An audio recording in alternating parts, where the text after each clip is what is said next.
Good morning friends. एक प्यारी सी सुंदर सी सुबह में आप सबका स्वागत है।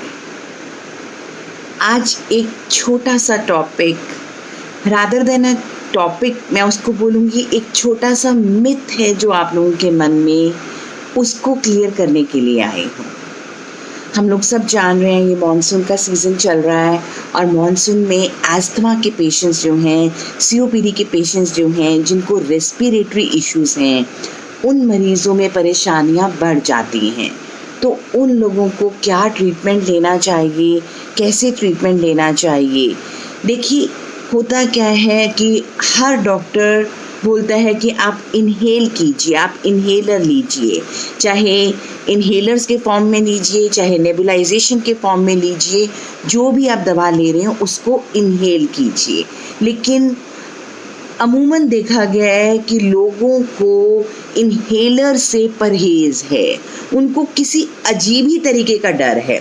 उनको लगता है इनहेलर्स लेने से मेरी आदत पड़ जाएगी या इनहेलर्स ठीक नहीं होते। तो आज एक हाथ जोड़ के हम्बल रिक्वेस्ट करती हूँ और आपको इसके बारे में थोड़ा सा समझाती हूँ कि दोस्तों, इनहेलर्स जो हैं वो आपके लिए बहुत फ़ायदेमंद हैं। इनहेलर्स जो हैं they are the best way, best, easiest and the most preferable way in which the drug can be given to you। अब एक मुझे छोटी सी बात बताइए, आपकी उंगली जली या कटी, कुछ भी हुआ, आपको डॉक्टर उस पर मलहम लगाने को देता है ना, दवाई दी, हो सकता है कि ज़्यादा ज़ख्म है तो आपको एंटीबायोटिक्स दिए जाएं ताकि वो ज़ख्म को सुखाएं, लेकिन आपको लोकली लगाने के लिए दवाई दी जाती है। इस तरीके से जब आपकी आंखों में कोई परेशानी होती है तो आपको आई ड्रॉप्स ज़रूर साथ में दिए जाते हैं। तो हम उस चीज़ का क्यों नहीं परहेज़ करते? तब हम क्यों नहीं कहते कि हम नहीं आंखों में ड्रॉप्स डालेंगे? तो इसी तरीके से जो इनहेलर्स हैं, अगर हमारे पुराने साइंटिस्ट ने या सृष्टि ने इस तरीके से करके रखा है कि हम अपने लंग्स तक डायरेक्टली पहुंच सकते हैं थ्रू द इनहेलर्स और the nebulisers, then why are we not doing that? फिर हम उस चीज़ से पीछे क्यों हट रहे हैं? हमको नहीं हटना चाहिए। Inhalation practice is the best practice. आपको कोई इससे आदत नहीं होगी, ये कोई नुकसान नहीं पहुंचाएगा। देखिए, एक बात आपको बताती हूँ, जब आप ड्रग इनहेल करते हैं तो ड्रग डायरेक्टली जाके आपके लंग्स में डिपॉजिट होता है। तो ये चीज़ ज़्यादा अच्छी है या ड्रग पूरा का पूरा आपने गोली के फॉर्म में लिया, उसके बाद वो आपके ब्लड में जाए, ब्लड में एब्जॉर्ब हो, आपके शरीर में बाकी ऑर्गन्स में जाए, जो चीज़ लंग्स में जानी है उसको पेट में भेज के आपको क्या मिल रहा है? कुछ नहीं मिल रहा। क्या मिल रहा है? ड्रग की डोज कम जा रही है लंग्स में क्योंकि वो बाकी जगह पे डिस्पर्स हो गई। So this is a bad idea.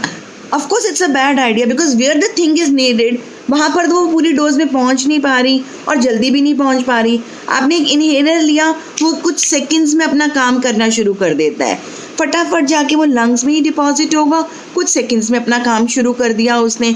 आपने एक टैबलेट फॉर्म में ली तो वो आपके मुंह से लेकर फिर आपके पेट में, फिर ब्लड स्ट्रीम में, सारे ऑर्गन्स में डिस्पर्स हो गए, उसका कुछ पोर्शन आपके लंग्स में चला गया। और सबसे बड़ी बात ये है कि आप ज़्यादा डोज आपको लेनी पड़ती है जब आप एक टैबलेट फॉर्म में लेते हैं। अगर आप इनहेलर ले रहे हैं ना, तो दोस्तों, इनहेलर का जो एक स्टैंडर्ड टिपिकल डोज है दैट इज़ 200 माइक्रोग्राम। आपने एक पफ लिया, आपने 200 माइक्रोग्राम ड्रग इनहेल किया और वो डायरेक्टली आपके लंग्स में चली गई। लेकिन जब आपने एक टैबलेट ली तो आपने 2 मिलीग्राम की गोली खाई। 2 मिलीग्राम का मतलब है 2000 माइक्रोग्राम, यानी कि आपने 10 गुना ज़्यादा दवाई ली।